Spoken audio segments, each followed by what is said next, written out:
যুদ্ধ ধ্বংস ডেকে নিয়ে আসে, এটা আমরা সবাই জানি। কিন্তু তাই বলে যদি কোনো একটি দেশ সবসময় আপনাকে অপদস্থ করে, তাহলে তাকে যোগ্য জবাব দেওয়া দরকার আছে।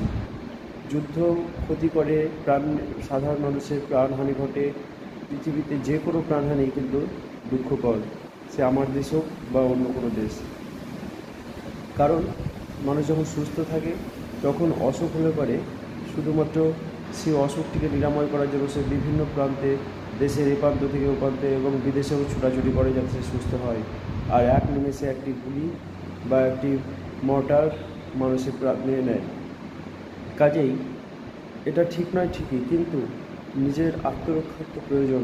আপনাকে যদি বারবার করে কেউ উত্ত্যক্ত করে, বারবার করে আপনাকে অপমান করে, অপদস্থ করে, তাহলে তাকে যোগ্য জবাব দেওয়া দরকার, এবং ভারত সেটা করেছে।